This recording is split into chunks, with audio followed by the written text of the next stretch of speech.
Hoje, 7 de dezembro de 2016, o nosso palestrante é o Cristiano Veruti, aqui da nossa casa Secal, com o tema "Não se acende uma candeia para colocá-la debaixo do alqueire". Obrigado. Bom, boa noite a todos mais uma vez. Agradeço a casa mais essa oportunidade para nós refletirmos um pouquinho sobre as mensagens do Cristo, as mensagens que o mestre Galileu nos trouxe, sob a perspectiva tão reveladora da doutrina espírita. Então, hoje nós vamos pensar um pouquinho sobre um trechinho do Sermão do Monte, né? Que certamente partindo desse trechinho para falar sobre diversas outras coisas do Sermão do Monte, que certamente é o trecho mais significativo dos discursos do Cristo, de tantos trechos significativos. É um trecho que talvez resume toda a doutrina do Cristo, né? São poucos capítulos relatados com mais detalhes no Evangelho de Mateus, que falam sobre uma passagem em que o Cristo resume toda a sua doutrina, toda a beleza de sua mensagem para nós. E esse é um pequeno trecho, né? É um trecho em que o Cristo fala a respeito da necessidade de que, ao acender uma candeia, que ela não fique debaixo de um alqueire, debaixo de qualquer aparato que a esconda, seja esse aparato físico, seja ele por conta das nossas próprias atitudes. E quando nós falamos sobre isso, falamos sobre essa necessidade, né? Aquele cesto representando o alqueire, a necessidade de nós, ao encontrarmos uma luz, seja ela qual for, cumprirmos a responsabilidade de, sendo ela acesa, passarmos ela adiante. E essa é uma reflexão que, para nós que tivemos a oportunidade de conhecer a doutrina espírita, uma reflexão essencial. Porque a doutrina espírita nos fala e nos traz informações que dificilmente nós tivemos em outras encarnações. Certamente, muito provavelmente, muito dificilmente, essa não é a nossa primeira encarnação como espíritas, se imaginarmos que a doutrina espírita tem 150 anos. Então, é muito pouco tempo para uma doutrina que ainda se propaga de maneira lenta e segura, porque toda propagação muito acelerada representa muitas das vezes o uso desequilibrado da tentativa de se aproximar do outro, mas essa doutrina ainda tem no mundo inteiro, alcança um grupo pequeno de pessoas, né? Então nós temos o privilégio de termos encarnados, de conhecermos a doutrina espírita e conhecermos uma série de leis que regem a vida que são raramente conhecidas pelas pessoas. Então, a partir do momento que nós conhecemos, por exemplo, leis como a lei de causa e efeito, que influencia as nossas ações na medida em que, ao tomarmos uma atitude equilibrada ou desequilibrada, sabemos que teremos muitas das vezes que colher as consequências dessas atitudes. Ao sermos informados, não só por Kardec, mas pela pena de Francisco Cândido Xavier, sobre as diversas encarnações e as consequências pelas quais nós passamos encarnação após encarnação, ao sermos informados sobre, mais do que ao coração, sermos informados através da razão, que muitas das vezes nós buscamos nesse mundo de ciência, né? Num casamento entre razão e emoção, que talvez a doutrina espírita seja o ápice dentro da história da religiosidade disso, né? Da capacidade de não somente falar a emoção, mas de explicar o universo, explicar as leis que regem a vida, explicar a forma como a realidade funciona. Nós recebemos essa grande candeia, nós recebemos essa grande informação que nos explica sobre muito, né? Se nós pegarmos não só Kardec ou Chico ou tantos outros que trouxeram as informações, O Problema do Ser, do Destino e da Dor, que é um livro belíssimo, que traz informações fantásticas sobre a maneira como nós nos relacionamos com o mundo e com a realidade.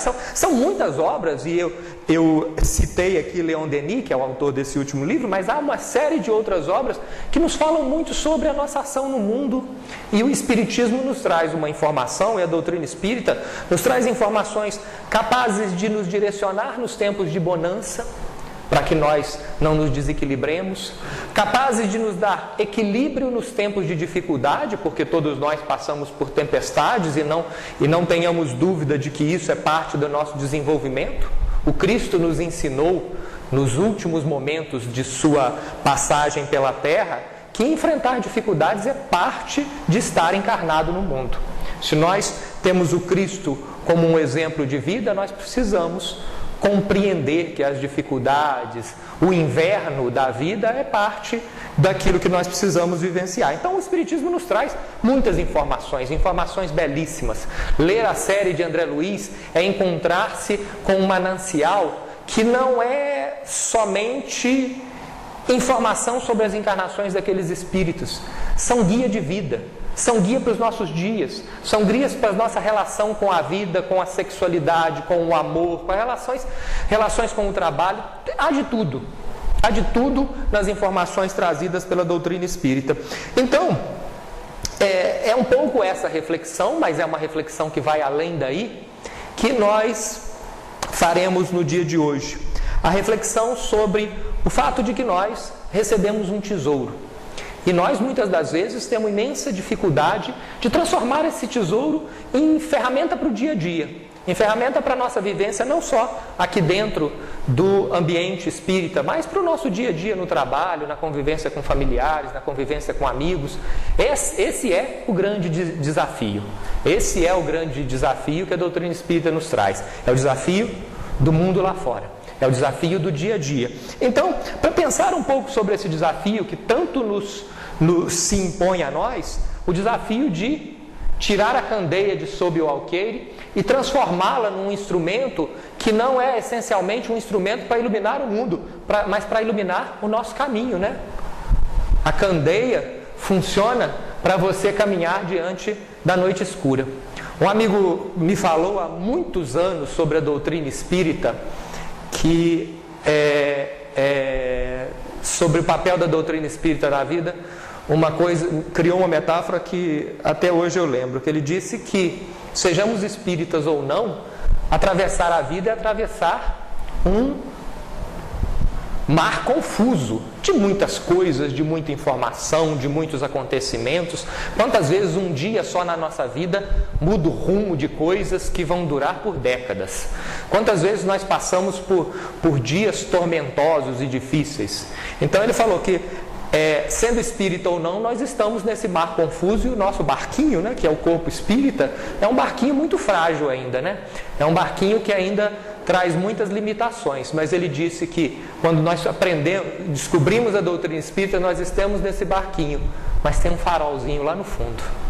Então, a doutrina espírita funciona como esse farol que ilumina a nossa caminhada, que nos auxilia em tempos difíceis, né? O nosso país passa por momentos tão conturbados e difíceis, mas ela funciona como algo que nos tranquiliza em meio à tempestade. E é um pouco refletir sobre isso que nós vamos pensar. Passa para mim, Zé, por favor. Então, eis aí o trecho em que está essa fala do Cristo, que eu dei uma encaixada para a informação caber no título, né? Vós sois a luz do mundo. Não se pode esconder uma cidade edificada sobre um monte, nem se acende a candeia e se coloca embaixo do alqueire, mas no velador, e dá luz a todos que estão na casa. Assim, resplandeça a vossa luz diante dos homens, para que vejam as vossas boas obras e glorifiquem o vosso Pai, que está nos céus. A mensagem de Jesus, né, que está aí no Evangelho de Mateus, mas de outras formas está em outros evangelhos, né? E é interessante que a mensagem de hoje resume essa fala do Cristo, né? Resume a fala do Cristo. A ideia de que nós precisamos transformar a nossa ação no mundo, a nossa forma de agirmos diante da realidade, de maneira que essa forma de agir transformada auxilie o mundo a se transformar. A doutrina espírita nos ensina que o mundo não se transformará por milagre, nem por uma vara de condão de um filme infantil que vai de repente criar um paraíso do nada. O mundo, que em si já é um paraíso para as nossas necessidades, vai se tornar um paraíso social quando nós melhorarmos coletivamente. Quando vencermos nosso egoísmo, quando vencermos as nossas más tendências, como a doutrina fala tanto. Então, quando nós nos encontramos com a doutrina espírita, um duplo acontecimento, e ela tem uma dupla consequência na nossa vida. A primeira delas é que ela é uma bênção, não é? Muitos de nós, normalmente, e eu falo por mim, a gente chega e conhece a doutrina espírita em meio a situações de crise na nossa vida, sejam por questões de saúde, seja por questões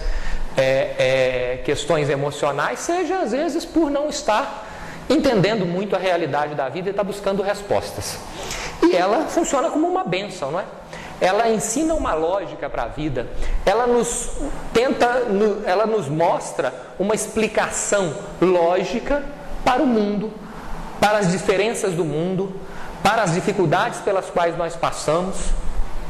Há uns dias eu estava assistindo um estudo de um rapaz que é portador de deficiência física, que ele falou, e isso a doutrina espírita fala às pessoas, né? Ele disse, eu estou passando por isso, e ele falando durante o estudo, eu estou passando por isso, ou por escolha minha, ou por necessidade. Em ambas as situações, eu não posso me revoltar. E essa informação só a doutrina espírita traz. Ela nos faz corajosos para o mundo, ela funciona como um lenitivo para muitas das nossas dificuldades.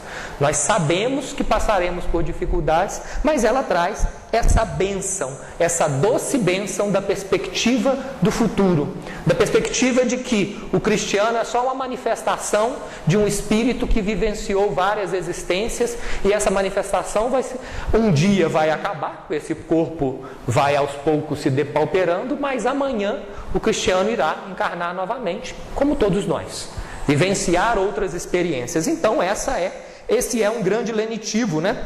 Porque mostra a realidade além das aparências do mundo. Mas, ao mesmo tempo, conhecer a doutrina espírita é uma imensa responsabilidade.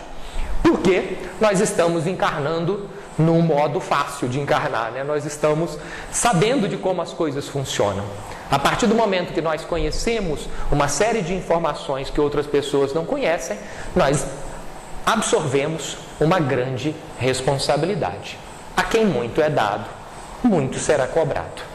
Nós estamos recebendo muito, na medida que a doutrina espírita nos fala sobre os motivos das dores, os motivos das alegrias, os motivos dos desafios da vida e os motivos das benesses da vida. Então, a encarnação que nós estamos vivendo nos faz Há um tempo assisti um estudo em que o trabalhador falava sobre isso. Nós somos, para o espiritismo do futuro, os espíritas primitivos, né? Os espíritas das primeiras gerações. Aqueles que têm a responsabilidade de acertar ou errar, e nos nossos acertos e nos nossos erros nós teremos grandes consequências para o futuro. Há um tempo eu vi aqui dessa tribuna mesmo um trabalhador, já me foge o nome da pessoa, mas falando que nós temos a responsabilidade de entregar aquilo que recebemos com a pureza que chegou às nossas mãos. Nós não podemos passar o bastão para frente desequilibrando as informações. E o cristianismo primitivo, que nasceu tão belo quando se aproximou das instituições do mundo, absorveu uma série de desequilíbrios que tiveram consequências para os milênios futuros. Então nós não podemos repetir esse erro. Então raramente tivemos a chance de saber tanto. Então, quando Jesus afirma, vós sois a luz do mundo, ele afirma que a história de vida que nós podemos desenvolver ao conhecermos a doutrina pode servir como exemplo para o mundo, como Joana de Ângeles fala aqui, mas também como construção para nós mesmos. A história de vida de Chico Xavier fala, além de suas obras, a história de sacrifício, a história de um homem que dedicou a sua história, a sua vida inteira ao bem do próximo. Porque a palavra só, é claro que é importantíssima de todos esses livros que ele psicografou, mas a vida dele é um exemplo. A vida dele é um exemplo de dignidade. É óbvio que nós não conseguiremos chegar ao nível dele numa encarnação só. Mas o farol está lá na frente na tempestade. A gente tem a responsabilidade de seguir esse farol. A luz a que Jesus se referia, né, quando falava do vós sois a luz do mundo, é a luz do conhecimento. O que o Cristo trouxe para o mundo daquela época são informações civilizadoras essenciais. Quando ele quebra a lei de Talião e fala de que nós não devemos responder aos nossos inimigos, mas devemos amar os nossos inimigos, hoje sabemos, porque são espíritos eternos e companheiros nossos de jornada. Quando ele diz que nós devemos responder o mal com o bem, ele quebra uma série de regras de um mundo bárbaro ainda. Ele começa a construir a civilização. Porque nesse mundo de tecnologia hoje, nós vivenciamos, muitas das vezes, escutamos isso com preocupação de governantes, né? Nesse mundo de tecnologia tão avançada hoje, se funcionar a lei de Talião, o mundo não sobrevive. Se nós respondemos violência com violência, o planeta dificilmente sobreviverá, né? Então essas são algumas reflexões que a doutrina nos traz. Então Jesus fala sobre essa responsabilidade de, ao conhecermos verdades, fazê-las frutificar e fazê-las, transformá-las em material que dinamize as nossas próprias existências, em transformá-las em informações para o nosso dia a dia. Então, nós sabemos disso. E ao sabermos disso, e eu falo por mim, ainda temos imensa dificuldade de colocar isso em prática, né? Porque conhecer é uma coisa, praticar é outra. E aí, pode passar, Zé, por favor? Nós chegamos a uma pergunta essencial do Livro dos Espíritos, que é a pergunta 932, em que Kardec pergunta: por que no mundo tão a miúde, ou seja, tão comumente, é tão comum que a influência dos maus sobrepuje a influência dos bons? E aí, os Espíritos respondem: por fraqueza destes, ou seja, por fraqueza dos bons. Os maus são intrigantes e audaciosos, os bons são tímidos. Quando estes o quiserem, preponderarão. Ou seja, a doutrina espírita nos fala sobre um aspecto essencial, sobre o aspecto de que, quando o Kardec usa essa frase, né, os bons são tímidos, que já é tão conhecida do Livro dos Espíritos, a bondade não pode ser tímida, a dignidade não pode ser tímida. Nós precisamos afirmar o conhecimento que temos e transformá-lo e dinamizá-lo para a vida. Porque a transformação do mundo se faz muito mais do que por palavras, do que por exemplo, né?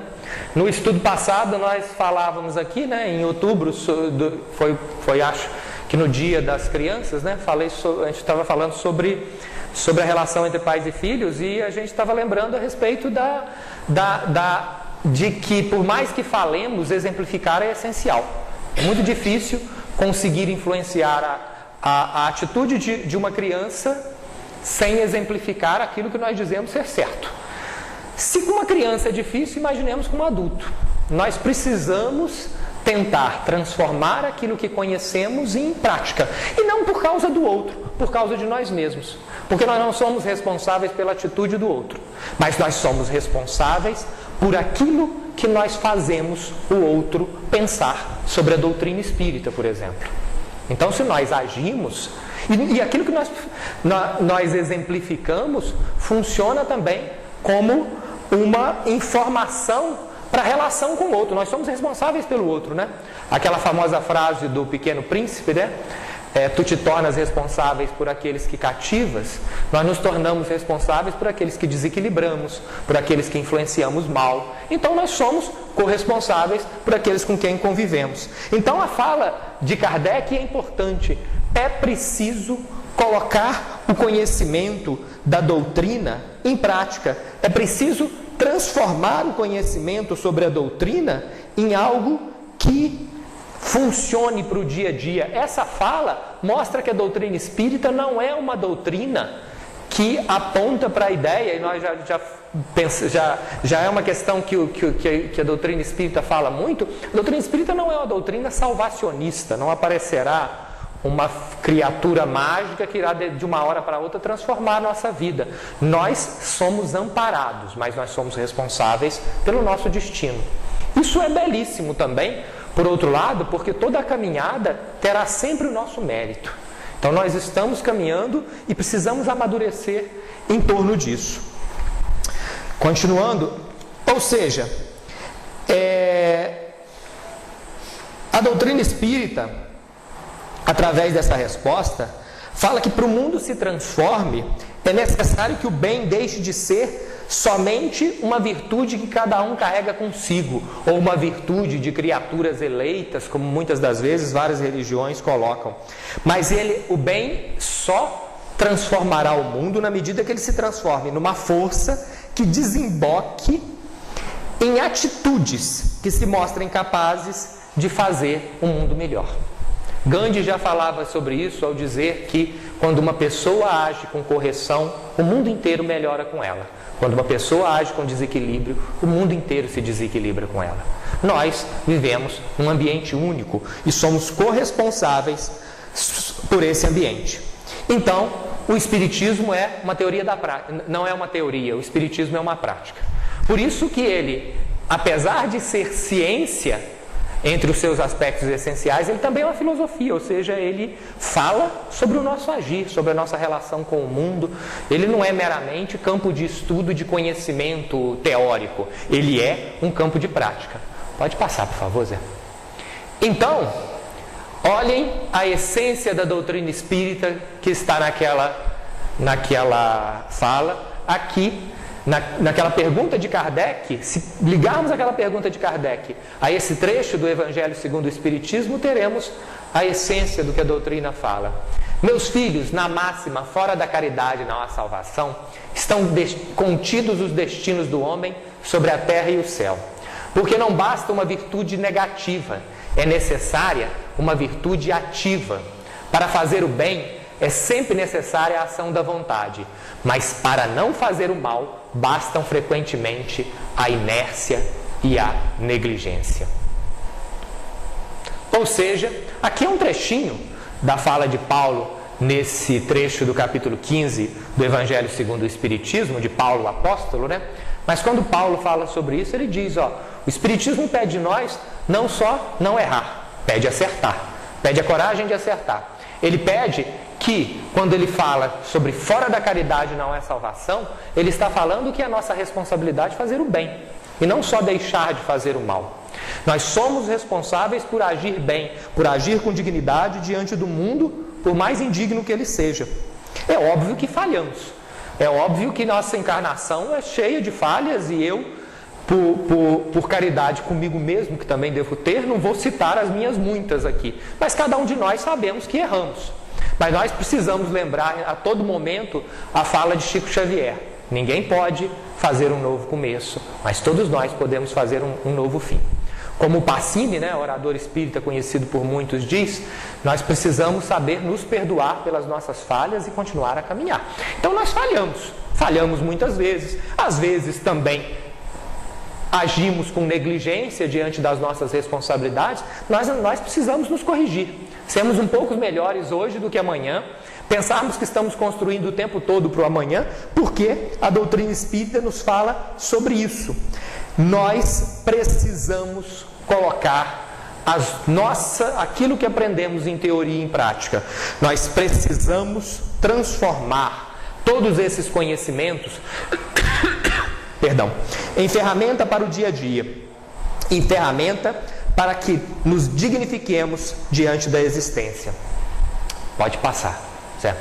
E aí, eu lembrei, falando de teoria e prática, há muitos exemplos, Eu, como professor, lembro que qualquer curso funciona. Normalmente, quem faz um curso, de qualquer área, vai estudar qualquer curso, as primeiras disciplinas são normalmente tudo teóricas, Teoria disso, teoria daquilo outro, teoria disso. Normalmente os alunos que começam num curso reclamam que só estão estudando teoria, apesar de até aquele momento normalmente não saberem nada sobre o assunto.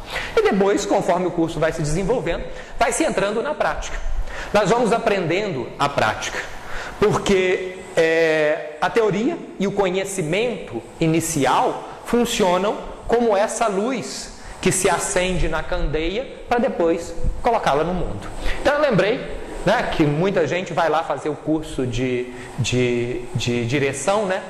E a primeira coisa que você faz quando você entra numa autoescola para aprender a dirigir é sentar numa sala de aula e aprender teoria. Você aprende um conhecimento. Conhecereis a verdade e ela vos libertará, disse o Cristo. Em primeiro lugar, há a necessidade de entender as regras do funcionamento daquela área tão específica como a técnica de dirigir um automóvel ou uma moto, né? Parece ter uma moto ali agora que eu vi na fotografia, uma motocicleta. Então, quando você entra numa autoescola, você estuda o sentido de cada uma daquelas placas. Você vai estudar por que as pessoas... Por que o sentido das cores das faixas no asfalto? Você vai estudar por que o carro tem placa dessa cor ou daquela. Você vai estudar uma série de informações. Você vai entender, por exemplo, normalmente a gente esquece depois, né? Mas aqueles caminhões com material perigoso, se você estuda por que tem esse ou aquele símbolo lá, né? Eu confesso que eu já esqueci aqueles símbolos. Normalmente se eu vejo uma caveirinha lá, eu fico longe. A única coisa que eu penso. Mas a gente estuda aquilo tudo exatamente para entender os motivos daquilo. A gente estuda a distância mínima que devemos manter do outro automóvel. Nós estudamos por que tem tantas informações. Exatamente porque o ato de dirigir um automóvel numa estrada é um ato de imensa responsabilidade. E a partir do momento que nós aprendemos essas regras, é para, na prática, transformá-las em ferramentas para a nossa vivência. Ou seja, a doutrina espírita nos traz, e quando nós estamos aqui, e o primeiro a ser beneficiado, os primeiros a serem beneficiados pelo trabalho e os primeiros a serem informados, né? A grande responsabilidade de quem fala, né? São os oradores. Mas quando nós estamos aqui, nós estamos todos estudando a doutrina, né? Nós todos estamos pensando sobre as consequências da doutrina pela vida. Nós estamos na mesma posição dos alunos da autoescola ali, estudando e pensando ferramentas para estarmos no mundo lá fora. Então, pode passar, Zé, por favor. Nós temos, depois disso, uma prática. É óbvio que muitas das vezes, muita gente aprende na prática antes da teoria. E tem uma imensa dificuldade de ser aprovado na autoescola porque absorve ações que dentro da regra não deveriam ser feitas. Então, o essencial de ensinar teoricamente, né, e agora além da prática ainda existe o tal do simulador, né, que essencialmente é um videogame lá que você fica aprendendo a dirigir antes de entrar no carro mesmo. Por quê? Porque pensa-se primeiro nos aspectos que ensinam o funcionamento de algo para praticar. Exatamente isso a doutrina espírita nos traz.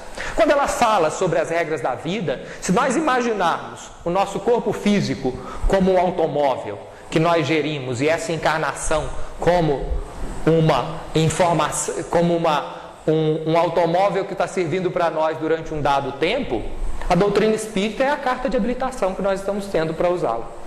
É a habilitação que nós estamos tirando para o dia a dia, para vivenciar melhor o dia a dia, para governar a boca como um instrumento através do qual eu falo ao próximo, como a buzina do carro, né?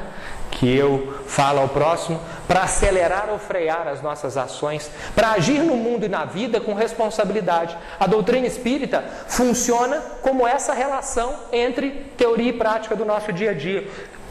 E em todas as questões. Se um médico, antes de um cirurgião, o cirurgião não pode simplesmente ir lá e cortar o corpo de um cristão. Ele estuda anatomia, ele vai ver como funciona, ele vai ver como as questões funcionam para depois praticá-las. Então existe todo um processo pelo qual nós vamos aprendendo a nos relacionar com a vida. Não por acaso, Kardec fala sobre uma dupla questão: espíritas amai-vos, espíritas instruí-vos. O amor é essencial, mas a instrução também é. É preciso que nós nos instruamos sobre a realidade, é preciso que pensemos sobre a realidade, é preciso que nos informemos sobre a nossa relação com o mundo para que nós nos equilibremos. Há muitas informações que a espiritualidade nos traz que são essenciais para a nossa vida. Né? E por isso que é importante, o Espíritas Instruivos é uma informação extremamente importante. Eu falava há pouco agora, e me lembro disso, da série de livros de André Luiz, e os livros de André Luiz, desde o Nosso Lar, que virou filme, até o E a Vida Continua, que também foi ou será filmado. Foi, né? Eu estou misturando as histórias, mas o E a Vida Continua, na verdade, é o último, né? Da série de André Luiz, Nosso Lar é o primeiro e A Vida Continua é o último. Todas essas obras, e há muitas outras no meio disso, falam sobre experiências do dia a dia. Algumas delas, as primeiras, falam muito sobre a organização. Depois do Nosso Lar, existem obras que falam sobre a organização do centro espírita, a questão da mediunidade, etc.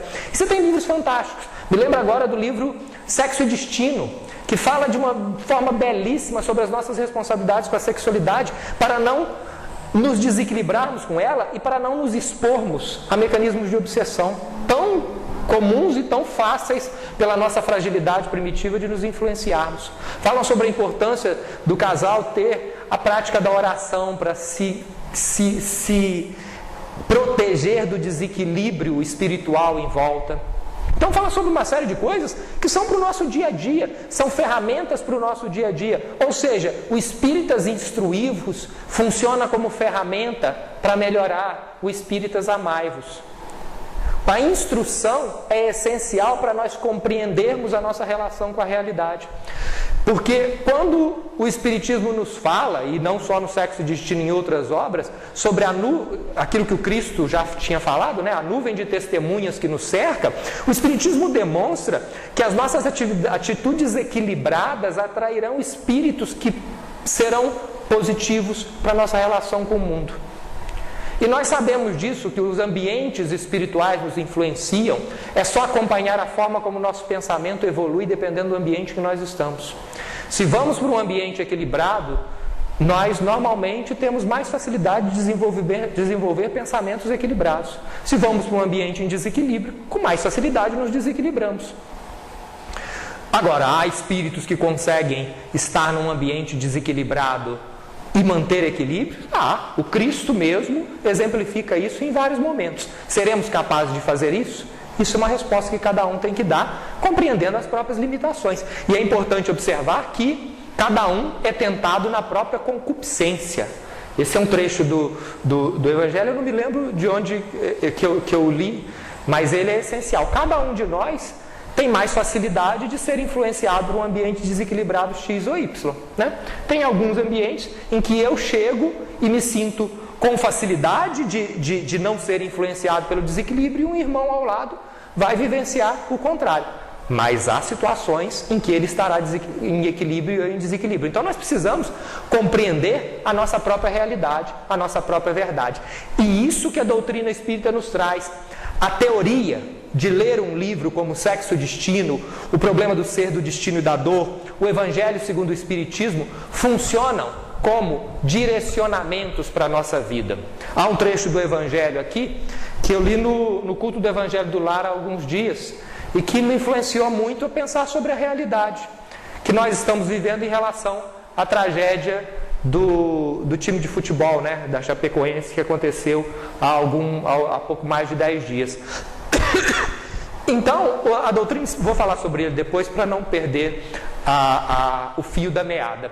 Mas a doutrina espírita nos fala sobre muitas coisas, nos ensina o equilíbrio diante da realidade, ou seja, nós não podemos, não há sentido em passar na prova teórica e não se arriscar à prática.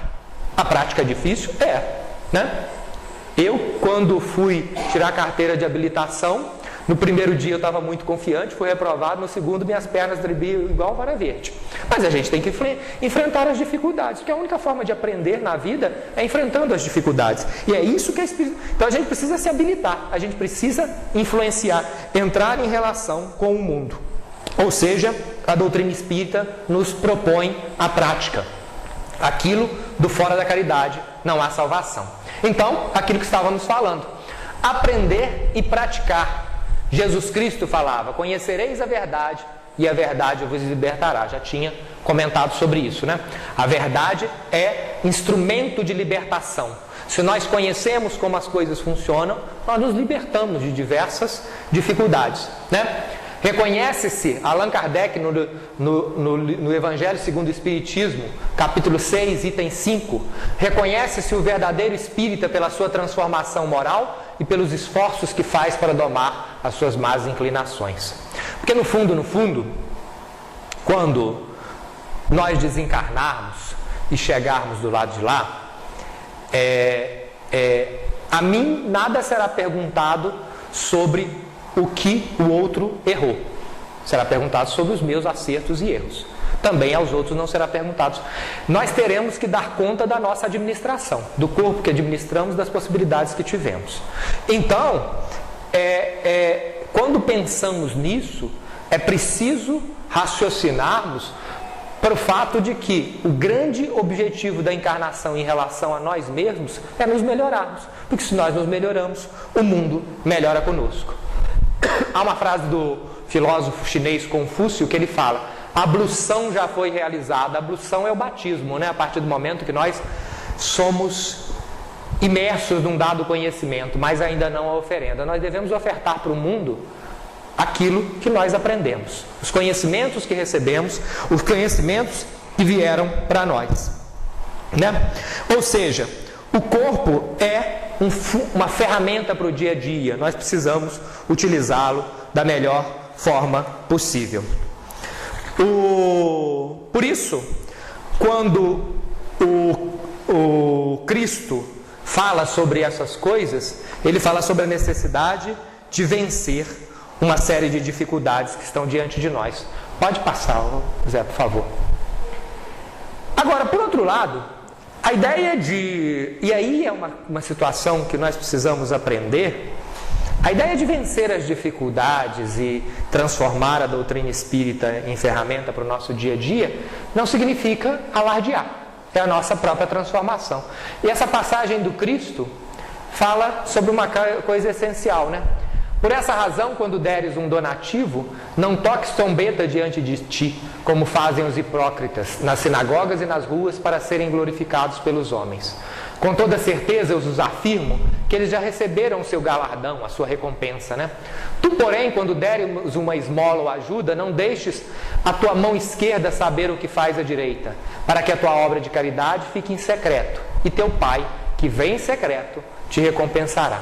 Transformar a doutrina em prática para o dia a dia não é se promover diante do outro, como um filantropo social, alguma coisa assim. É se transformar de fato para o outro. Tanto que a essência da caridade não é caridade material. A essência da caridade é a essência espiritual. E não é a caridade pensada única e tão somente em ação no centro espírita, né? A gente precisa se conscientizar, e falo também por mim mesmo, que a essência da nossa transformação é para a vida, é para o dia a dia. Se nós aqui somos bondosos, equilibrados e tudo mais, mas se temos dificuldades, e eu as tenho, no trabalho, na vida, nós precisamos nos reordenar, nós precisamos nos reequilibrar. Eu, há coisa de uns 10 dias, estava numa viagem e tinha avisado que ia fazer a viagem.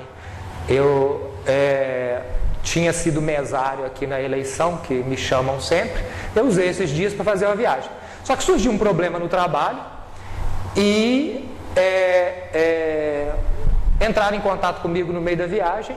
E num primeiro momento eu reagi muito irado por ter sido chamado e falando sobre as responsabilidades dos outros, sobre aquele problema. E meia hora depois eu comecei a pensar: meu Deus, o que eu estou fazendo com a doutrina espírita, o que eu estou aprendendo? O que importam as responsabilidades dos outros sobre o problema? O que importa é a minha parte da responsabilidade. E aí, depois eu fui e respondi às pessoas, dizendo: deixei de me importar com que os outros, eu não disse isso, mas falei assim: a parte que eu errei nisso e nisso e nisso, e vou tentar corrigir. Porque o que os outros erraram, ainda que a responsabilidade dos outros seja maior ou menor do que a nossa, pouco importa para a nossa responsabilidade com o mundo. O que importa é nós dizermos: isso eu fiz de errado e vou tentar corrigir. Porque nós não somos espíritos perfeitos e vamos ficar tropicando na vida em vários momentos. Mas a gente precisa dizer: nisso eu errei. Porque a gente erra no mundo. E o mais comum, e por isso falava agora sobre isso, né, quando a gente chegar lá do outro lado, não vamos falar sobre o erro do outro, o mais comum como uma reação ainda primitiva do homem velho, nossa, é quando aponta um erro nosso, nós dizemos, mas fulano errou mais. Porque é uma maneira de jogar o problema na culpa do outro. Mas cada um sabe a parte que cabe do latifúndio do erro. Então nós precisamos pensar, isso eu falhei, isso eu vou corrigir. Se o outro se conscientiza do erro dele ou não, não é responsabilidade nossa. Não é. Isso nós precisamos pensar. No meu trabalho, eu errei ao esquecer uma responsabilidade no meio de outras. Eu falhei por estar desorganizado e eu tenho que assumir isso. Agora, em cada momento nós precisamos pensar nisso. Nós precisamos pensar, ao invés de a responsabilidade do outro pelas coisas que acontecem, em que nós podemos ajudar o mundo. É aquela historinha do passarinho lá que fica pegando com o biquinho um pouquinho de água para apagar o incêndio. Se o incêndio vai apagar com o trabalho dele, não é problema dele. O problema dele é fazer a parte dele. Então nós precisamos pensar nisso. Essa é uma grande dificuldade que nós temos e eu confesso que essa é uma grande dificuldade minha, né?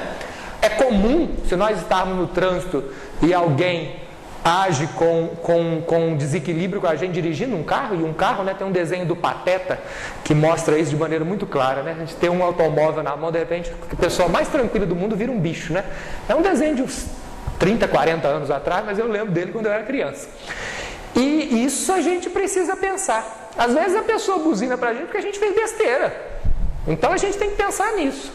Ah, o outro também faz besteira, problema do outro. Esse é um ponto essencial da doutrina espírita. O que dá errado no mundo por culpa do outro é problema dele, não é problema nosso. Nós precisamos cumprir, dar parte da nossa administração. Então isso é essencial. Então a gente também não tem que fazer as coisas para o outro ver, porque também não vai mudar nada. Nós precisamos nos transformar, né? O Paulo, que deu aquela resposta que citei há pouco a respeito da nossa responsabilidade de agir, ele fala no trecho mais belo da carta deles, né, que ainda que eu tivesse toda a caridade do mundo, se eu não tiver amor, aquilo não significa nada. Então fazer caridade por fazer, para mostrar para os outros, não muda nada para nós. Pode ser útil para o outro, a gente pode ser uma ferramenta para ser útil para o outro, mas se a gente não se transforma por dentro, a gente só está fazendo um ato externo que não ecoa no nosso coração. Então isso é essencial, pensar a respeito dessas coisas. Então a gente precisa, para vencer isso, porque é difícil, né? Vencer a vaidade por fazer o bem, mas ainda assim fazer o bem é algo difícil. A gente muitas das vezes quer ser reconhecido por aquilo que nós fazemos. E o Cristo fala uma coisa, e aí é muito comum que diante do conhecimento, e diante de tudo, e diante de todas essas coisas, nós tenhamos medo, né? O medo é um sentimento comum, né? Então é o medo de fracassar, né? E o Evangelho do Cristo tem uma série de exemplos a respeito disso, né? O exemplo de Lázaro, né? Tem um livro de Herculano Pires a respeito da história de Lázaro que fala muito sobre isso, né? Sobre a importância de não desistir da vida, de enfrentar a vida, seja ela como for, né? A passagem de Lázaro, que tem todo um evento em si, ela tem uma simbologia importantíssima, né? De não se esconder ainda vivo da vida. Então Lázaro é um exemplo disso, né? O exemplo da necessidade de enfrentar a vida. Outra coisa, Jesus e Pedro caminhando sobre as águas, né? O caminhar sobre as águas tem a simbologia de caminhar sobre as dificuldades do mundo, né? Sobre aquilo que nos afoga no mundo. E Pedro uma hora fica com medo e começa a afundar.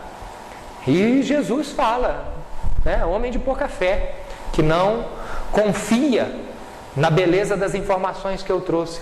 Jesus e os apóstolos e o barco sobre a tempestade, né? Tem uma passagem que Jesus vai atravessar um dado trecho lá de barco, e depois de uma pregação, e ele deita para tirar um cochilo, né? Tá lá nos evangelhos, né? E começa a chover, e os apóstolos ficam desesperados e acordam ele, e ele fala assim: vocês não confiam em Deus? Vocês não têm fé? A tempestade a gente vai sobreviver à tempestade, Deus está no leme aí. E a doutrina espírita ensina isso, a gente vai sobreviver às tempestades. A gente vai sobreviver à morte do corpo físico. Nós somos eternos. Nós somos filhos muito amados de Deus e vamos nos transformar com o tempo. E aquela que me parece ser a grande metáfora da vitória sobre o medo, que é a parábola dos talentos. Na parábola dos talentos, Cristo conta a história, né, de um senhor que dá talentos, né, que é uma quantidade de dinheiro, mas é metáfora de talento, das nossas capacidades também, de uma dada riqueza para 3 servos. E os servos que receberam 4 e 2 talentos vão lá e duplicam esses talentos e transformam eles em ferramentas para a transformação do mundo. E um dos servos que recebeu 1 talento só fica com medo, guarda aquele talento e não transforma ele em ferramenta para transformar o mundo. E o Cristo e o mestre, ao ver aquilo, fica irado. Como é que eu te dei uma ferramenta para você enriquecer-se e me enriquecer? Você enfiou aquilo, guardou num buraco, escondeu aquilo como a luz do mundo que é escondida sob o alqueire, né? Como a candeia sob o alqueire. E o mestre toma o talento dele e manda ele embora, porque ele foi um servo infiel. Então tem uma passagem aqui, eu vou ler só um trechinho dela, do livro Fonte Viva, que é a mensagem 132, que fala sobre esse trecho, e eu queria só comentar um trechinho dela, porque eu queria comentar 2 trechos, um do Evangelho e esse aqui, em que na parábola dos talentos, né, o Emmanuel, né, o livro Fonte Viva é sempre feito por comentários de Emmanuel sobre um trecho qualquer dos Evangelhos, de outro texto, de outro texto dos Evangelhos ou das cartas de Paulo, seja o que for, né? E Emmanuel fala, na parábola dos talentos, o servo negligente atribui ao medo a causa do insucesso em que se infelicita. Quanto aconteceu, e aí eu estou pegando o trecho, né? Ao servidor invigilante da narrativa evangélica, há muitas pessoas que se acusam pobres de recursos para transitar no mundo como desejariam e recolhem-se à ociosidade, alegando medo da ação. Medo de trabalhar, medo de servir, medo de fazer amigos, medo de desapontar, medo de sofrer, medo da incompreensão, medo da alegria, medo da dor. E aí vem um trecho muito forte dessa mensagem que é belíssima. E alcançam a morte do corpo como sensitivas humanas, sem o mínimo esforço para enriquecer a existência. Na vida, agarram-se ao medo da morte. Na morte, confessam o medo da vida. Essas 2 frases são fantásticas para nos fazerem refletir. Nós precisamos enfrentar o mundo. E aí ele termina aqui, eu vou pegar o fim.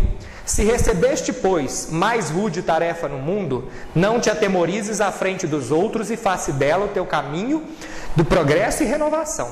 Por mais sombria que seja a estrada que foste conduzido pelas circunstâncias, enriquece-a com a luz do teu esforço no bem, porque o medo não serviu de justificativa aceitável no acerto de contas entre o servo e o Senhor. Então nós não podemos ter medo de transformar essa doutrina belíssima que recebemos. E vejam que a doutrina espírita nos fala que é um grande privilégio encarnar, né? A fila para encarnar é imensa.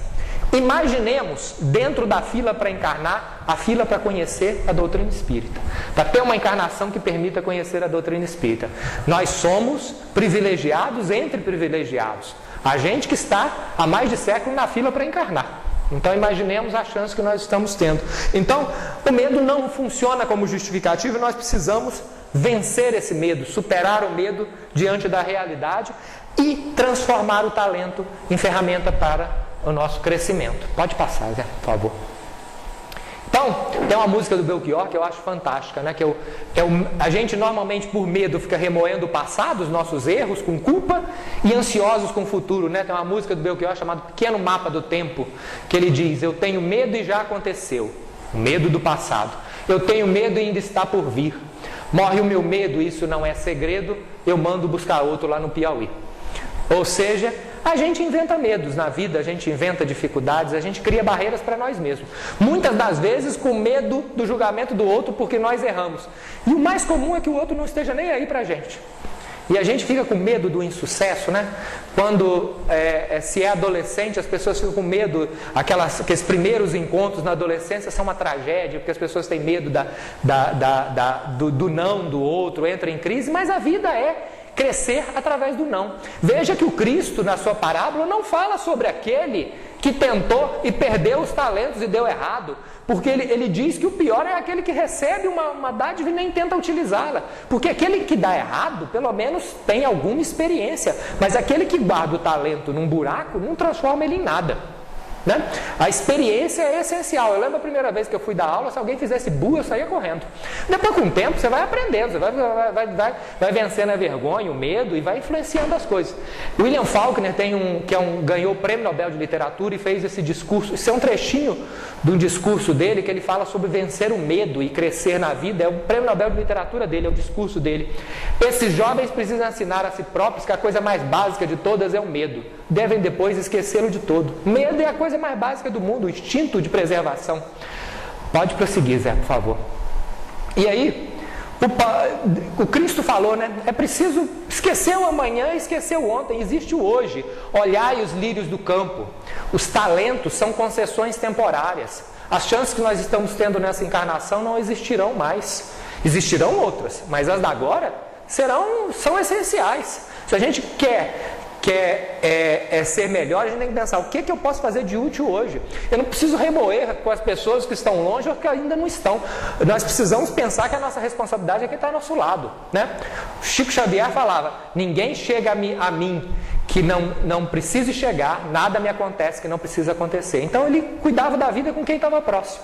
São as responsabilidades dele. Quem está longe é problema de estar longe. É problema dos outros que estão convivendo com ele. A gente vive muito fora das nossas existências, né?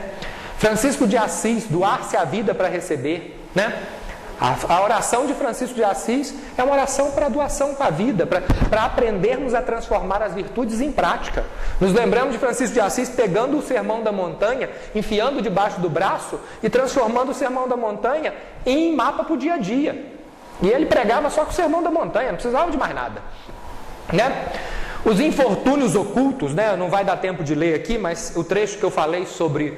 A doutrina espírita nos fala o tempo todo sobre a realidade da vida. E tem um trecho aqui chamado Os Infortúnios Ocultos, que há alguns dias eu li com minha família no Evangelho no Lar, que estava na televisão, de repente, passando as coisas sobre o acidente da Chapecoense e aparentemente ao acaso, né, sai esse trecho, né? Os infortúnios ocultos, nas grandes calamidades, a caridade se emociona e observam-se impulsos generosos, no sentido de reparar os desastres. Mas a par desses desastres gerais, há milhares de desastres particulares que passam de ser desapercebidos. Os do que jazem sobre o grabato sem se queixarem. Esses infortúnios discretos e ocultos são os que a verdadeira generosidade deve descobrir, sem esperar que peçam assistência. E assim segue o trecho, falando sobre uma mulher que tenta ser útil aos outros sem mostrar para ninguém. A gente pode ser útil para o mundo sem pensar nessas grandes tragédias. Os problemas do dia a dia estão aí à nossa volta. Essas grandes tragédias acontecem de tempos em tempos para nos sacudir também, né? O Livro dos Espíritos fala sobre isso, né? Sobre essas tragédias coletivas. E esses infortúnios ocultos funcionam para nos transformar.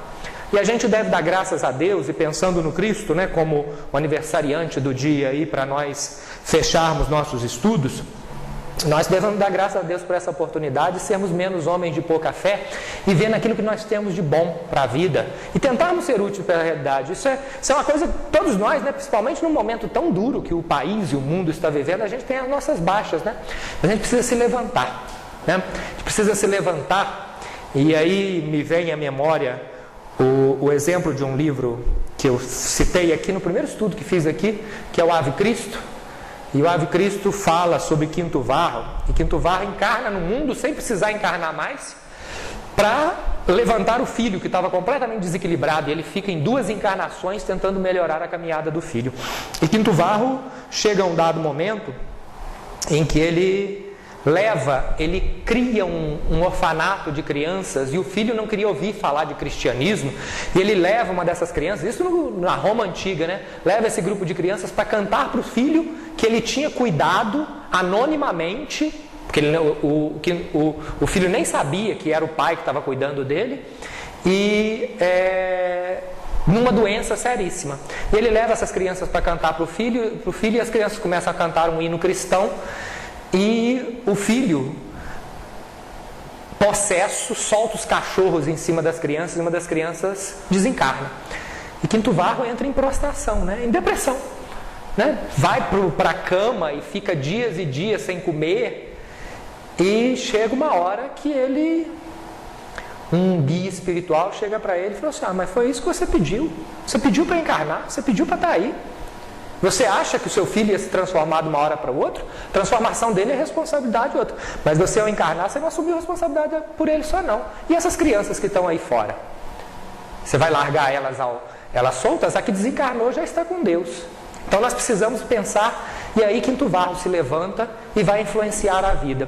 Nós precisamos enfrentar a vida com alegria diante das dificuldades e tentarmos ser úteis para o mundo. E aí eu trago a versão de uma cantora espírita da música Aleluia, que para mim é belíssima para a gente pensar em tocar em frente o mundo e tocar em frente as dificuldades, em homenagem ao aniversariante do mês, o Cristo. Pensar menos no consumismo do mundo e na mensagem belíssima do Cristo, que é um guia para todos nós.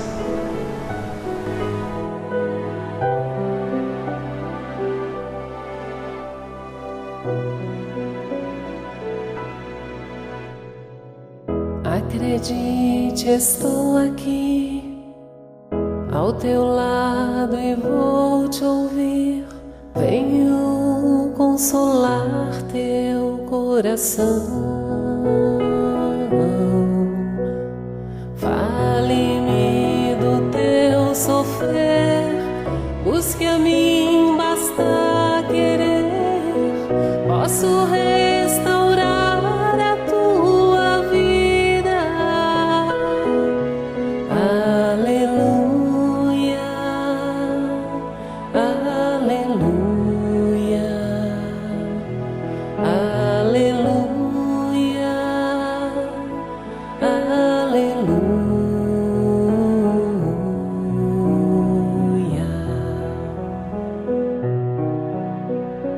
Homens fracos, creio em mim, toda dor há de ter fim.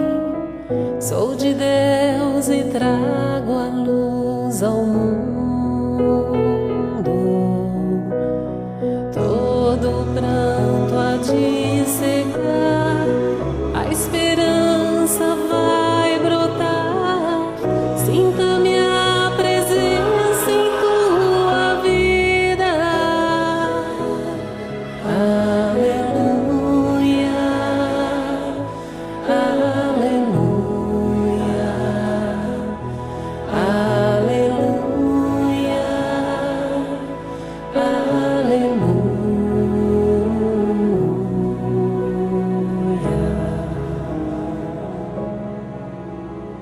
Sou o Cristo Consolador, mensageiro do amor.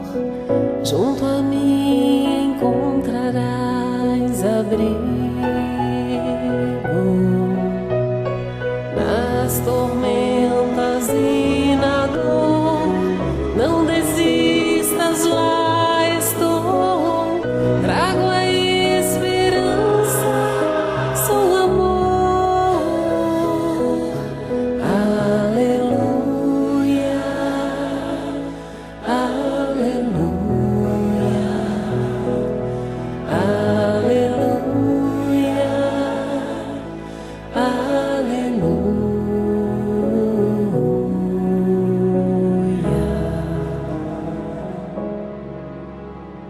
Todos num só coração, as nações se dando as mãos, somos todos filhos do Senhor.